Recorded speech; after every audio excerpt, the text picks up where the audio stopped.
Hi everybody. January here has started off with a bang. We have had snowstorms, rainstorms, wind damage, flooding.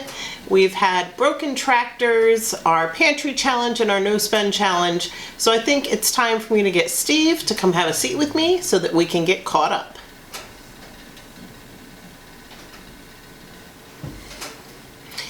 So this is a video we intended on getting out at the beginning of the month, but life kind of got in the way. Things got crazy, and we're finally getting to get out there and let you know what we've got going on for our January reset.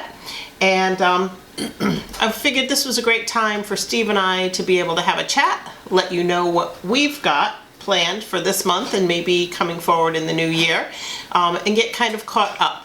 So if you have anything fun you want to share, make sure you leave it in the comments for us as well.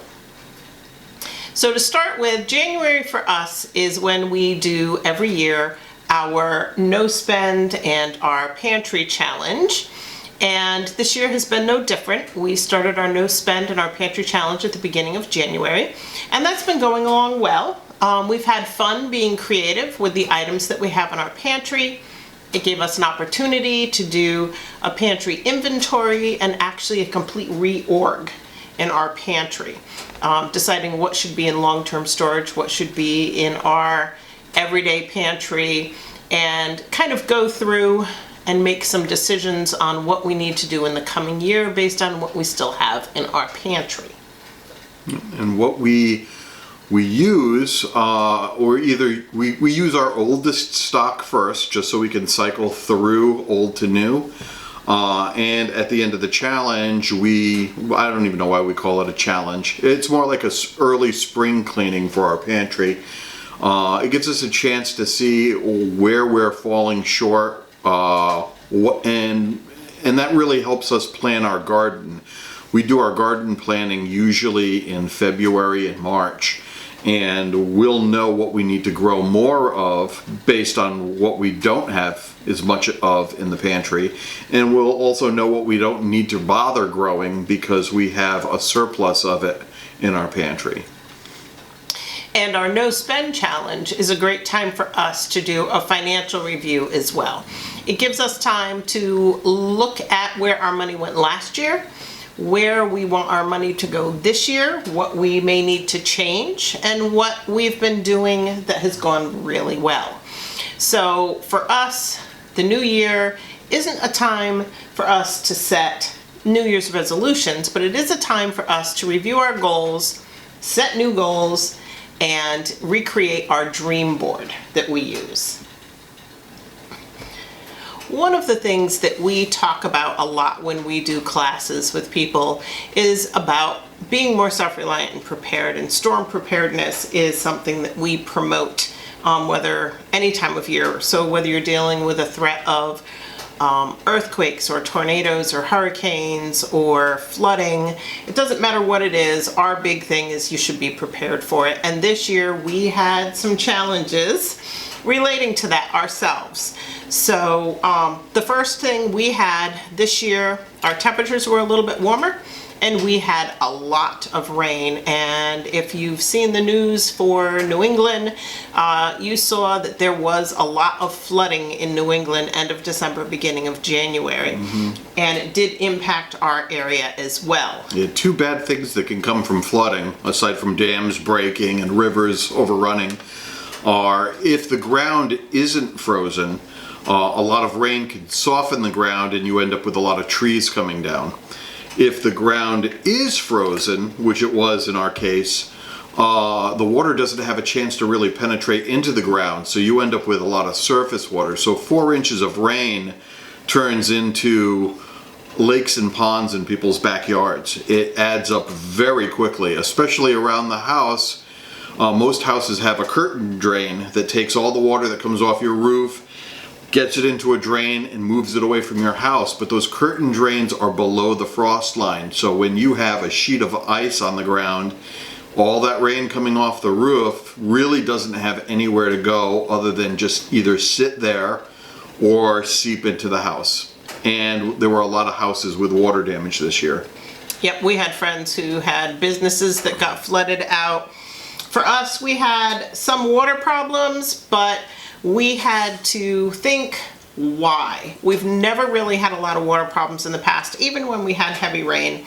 So for us, it was thinking about what has changed that would cause that damage to happen, and then how do we address that? Yep. So some of it for us is replacing some rain gutters that we had to take down. We've got to get new gutters back up. So we know that that's a piece of it.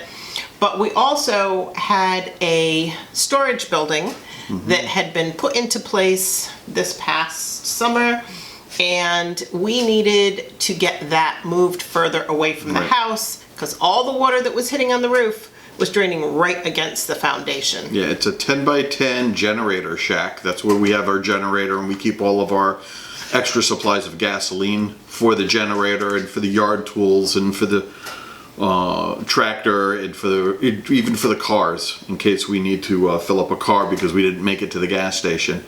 But that shed had to go, and there's just the two of us here, so we also had a broken tractor. So I wasn't able to use the tractor to move the shed, and we'll get to the broken tractor a little bit later on. So we had to figure out how to get this thing moved, and it started with us emptying it all out.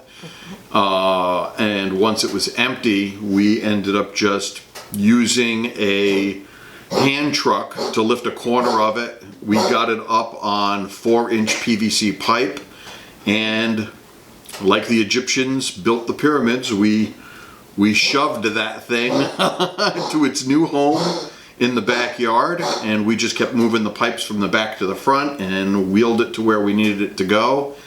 We got our exercise for the day, and once it had its new resting place, we moved all the gas, the generator, and all of that back into that shed. And immediately afterwards, we had another rainstorm, and we had a lot less water come into the house. So we think we took care of a portion of that problem. Yeah, so part of being storm prepared is when something happens, as well as cleaning up the damage, kind of re-looking at the situation to determine what can we do different so that maybe it doesn't happen again next time. We also had wind damage with those storms.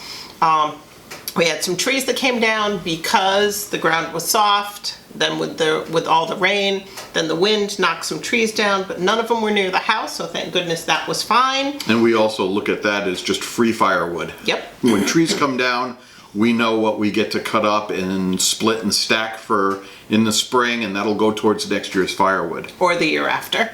But we did have a problem where our chicken run was completely demolished. It's a 12 by 24-ish. It's a dog kennel with a kind of a makeshift cattle panel top to keep the hawks out so the hawks don't get to the chickens. And it's galvanized chain link fence on 3-inch pipe. So it's a very strong, well-built kennel, and it folded up like it was made out of paper straws. Yeah. So, and when what a mess. We'll insert a picture. We took a few pictures of the damage afterwards, but we'll insert a few pictures somewhere in this video. Yep. And as Steve said, another challenge we had was that our Kubota tractor died during a snowstorm. It's our primary means of clearing our drive, which is about 750 feet long. And we actually had someone who was coming for an appointment that day, and it meant we really needed to get out there and get that cleaned. Yeah, so a very quick tractor repair. And it was an electrical problem, and I hate electrical problems. Usually it's a grounding issue when you have an electrical problem on a tractor. It's a diesel tractor, so I only need the battery just to get it started. And I could not get that thing started. It turned out that it was a problem with a positive wire coming off the starter. We solved it fairly quick. We got the tractor running, cleared the driveway, and I think just as we were finishing is when the client showed up. So yeah. So for us, one of the preparedness pieces of that was we had extra parts that we could use on hand. Right. Because if our driveway was blocked and we couldn't get out to get to the store to get the repair parts to fix the tractor so that we could get out of the driveway, we would have been up a creek and been looking to try to get somebody who could run to the store for us and pick up some parts. And Right. so having those extra pieces on hand is another thing that is important for us to make sure that we do to be prepared for storms. So that compiled all the fun we've had for the first half of January this year, and we are ready to move on to get closer and closer to spring. Pretty much done with winter at this point, is at least how I feel. At this point, there's less than 60 days to spring. And counting down. Yeah. So now that we've kind of got caught up on all that, one of the things that is important for us is setting goals, creating a project list of things that we need to prioritize and make sure that we're going to get done this year. And a way that we keep ourselves on track is we've created ourselves a 3-ring binder. And in it we have, by month, some of the things that we need to make sure that we don't miss out on. Like our January, for example, talks about our pantry no spend challenge. It talks about verifying our seeds and getting our garden design plan started, checking smoke alarm batteries, and like everybody else, at least here in the US, getting ready for tax time. So the joy that comes with that, all the paperwork and preparation. Right. Well, this is years in the making. Over time, we know when there are certain things that you do, certain jobs, the things that get on the to-do list, the repetitive things. When do you sharpen the blades on your lawnmower? Do you do it in the spring? Do you do it in the fall? We just picked the month that worked best for us, and we would add that to a bulleted list of things that need to be accomplished that month. And we know that those are our top priority when we're coming into a new month, and each of these tabs is just January through December. You know, let's say we're going into June, and here's a birthday card. That's another thing that we use this for too, is we keep track of birthdays and anniversaries, and we can pre-do cards and things like that. That way we know we don't forget and last minute have to go out and do something. Yep. But we'll flip to whatever month is coming up or that we're just entering into, and we know that that list is something that has to get accomplished before we make any new projects or any new plans. Yeah.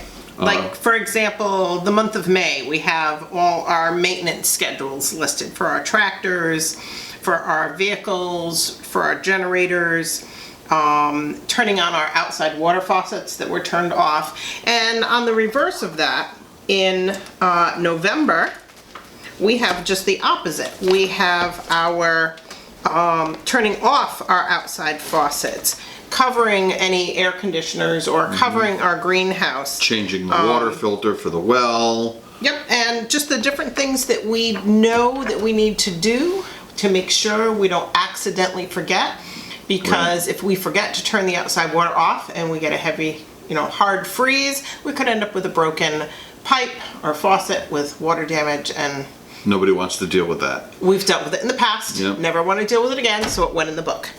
Yeah, we're list makers, so we Yes. do lists for pretty much anything. I mean, when we wake up in the morning, one of the first things Marilyn will say to me is, "So what's the plan for today? What's your list for today?" And we have our lists of things that we either need to do and then things that we want to do, and then depending, there's 24 hours in the day. Not that we're awake for all of those, but we'll combine our lists. And we'll try to cut as many of those as we can.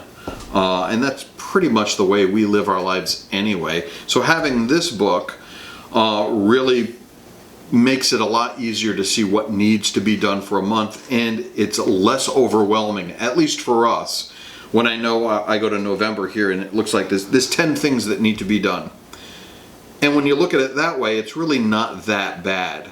I just need to knock 10 things off. Even if I did one thing a day, it still leaves 3/4 of the month for me to do 3/4 of the month.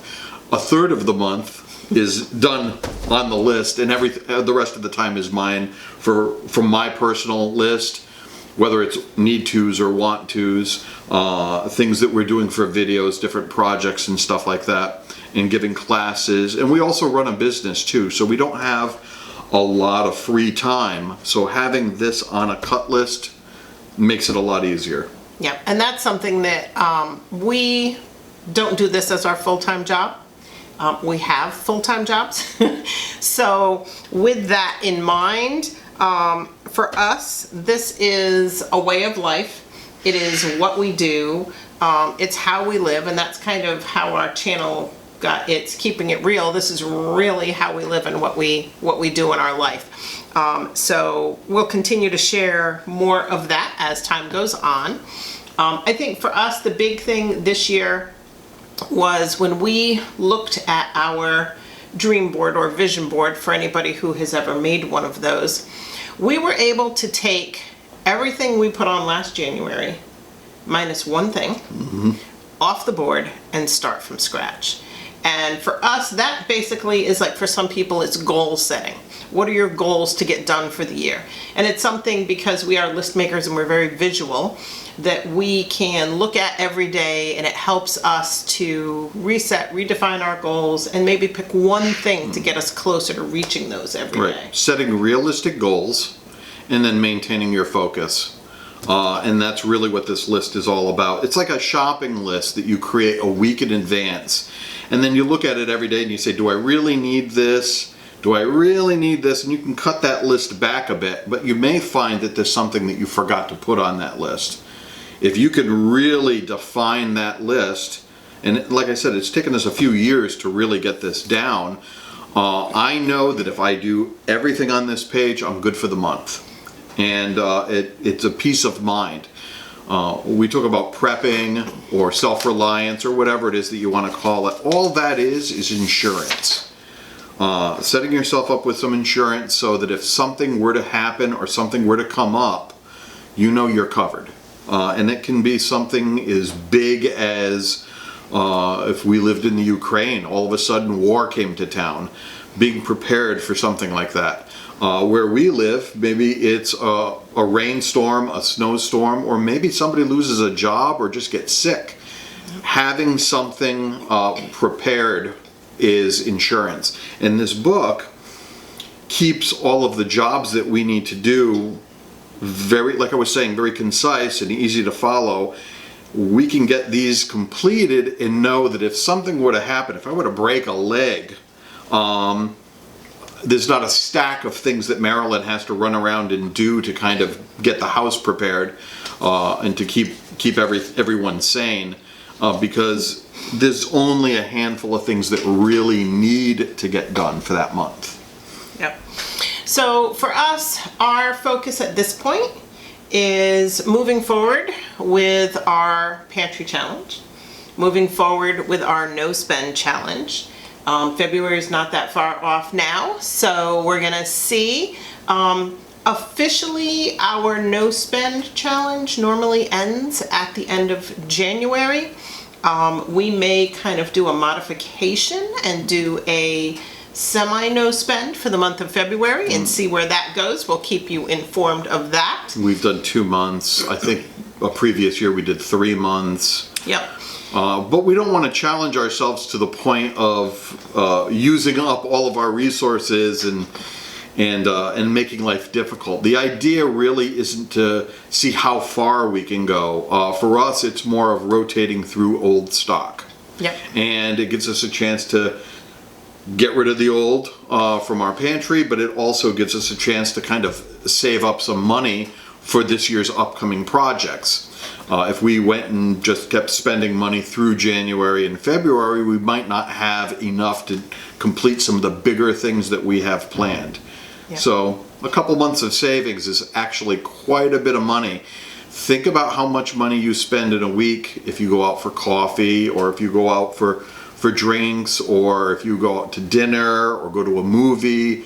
Just grocery shopping alone these days is a couple $100s a week. Well, for some people it's more, for some people it's less. But that's a lot of money, and if you can save that up over a 2-month period, you can really put it into a project that you really want to get finished. Yep. And we've had a lot of additions onto our responsibilities this year. We expanded our property, so we're going to have more videos in different areas and doing some new projects, maybe some expanded garden areas this year. We'd love to hear what you'd like to see of the things that we do, or different project ideas that you have. Yeah, we've got some interesting ideas or concepts for videos. Yep. I know one that we were talking about was, there's a game that we've been playing or that we designed years ago. It was like a survival type game, and it started off by rolling dice and randomly picking a card, and the card told you you have no power for the day. So we'd have to go to the breaker box, kill power for the day, and see how well we did. But this is going back when we first started really working on our self-reliance, and that game has evolved into a playing board with a spinner on it. We're thinking about doing more with that and sharing that with the community as well. It's kind of a fun way, if you've got kids, getting kids into this type of lifestyle without being doom and gloom and being scary. I know there's a lot of people that are trying to be real with their kids, but they also don't want to terrify them and make it sound like the world is this evil, scary place, because it's really not that bad. And sometimes incorporating a game is a great way to teach kids skills and make it fun. And it's something they're going to remember growing up, and that's how you create a lifestyle and not just something that you do once in a while. You really have to enjoy it to be able to do it every day. Yeah. Any other video ideas that you came up with? Well, there's quite a few things that we want to do. We're looking at maybe creating a new hugel mound. We also talked about maybe doing a sunken greenhouse. A much larger chicken coop. Yep, completely redoing our chicken coop. It's time for us to replace what we've been using. I mean, we've had the same one for over 10 years. Yeah. Our flock is a little bit bigger than it was originally. We've thought about adding more chickens, so we need more space and a better space. So that's another project that we'd like to share. So, like I said before, if there are things you'd like to see us cover, things you'd like to see us talk about, please make sure that you add that in. We're excited. We're over 3,000 subscribers at this point. We're going to be doing a giveaway probably when we hit 4,000. So help us get there. Share our videos with your friends, and I guess that's probably it for now. Yeah. Okay. So until next time, everybody, take care. See ya.